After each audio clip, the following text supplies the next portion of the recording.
We tell our stories through video, but also podcasts and written work. But we also have, we love billboard trucks. I don't know if you know what I'm talking about. Yeah. It's like a digital, it's like a Jumbotron truck. So Toronto, Canada, where I live, is the site of a pro-Hamas encampment.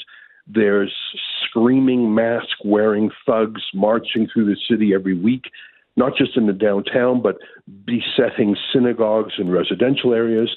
There was a Jewish school that was shot up a few weeks ago. Like it's a crime wave. It's an anti-Semitic crime wave. We put some of the images of the crime wave on our billboard truck. It was actually an ad by a local community group called Canadians Opposed to the Occupation of Our Streets and Campuses. So we drove this Jumbotron truck around the city, showing some of the scenes of Hamas thugs threatening to kill people, blocking the downtown streets, having a mass prayer, gridlocking the city. So we're just showing scenes from the crime wave.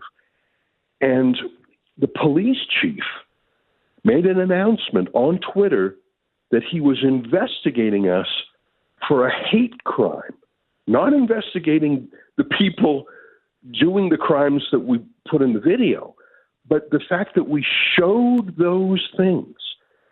We were conducting the hate crime, and he announced his investigation in advance, declaring it an Islamophobic hate crime, and then starting the investigation.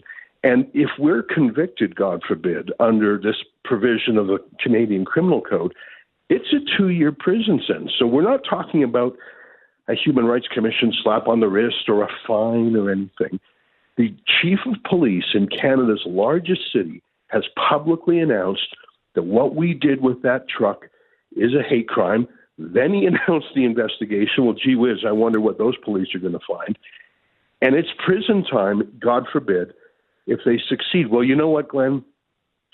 Not if I have anything to say about it. So the very next day, I got in the Jumbotron truck, and I drove it, and I parked it right outside the headquarters of the police chief, right outside. And I walked into the main police station in Toronto, and I said, I'm here to see the chief. I hear he's looking for me. Can you have him come down, and he can either talk to me about where he gets off trying to censor our journalism, or he can arrest me, his choice.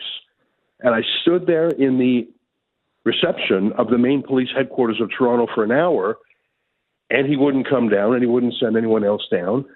So I eventually left, and we've been driving the truck with those same images for a few days now, and I don't know what's going to happen next. I went to his place of work, and he wasn't there. Maybe he's going to show up at my office. Maybe he's going to show up at my house. I don't know. They won't talk to me.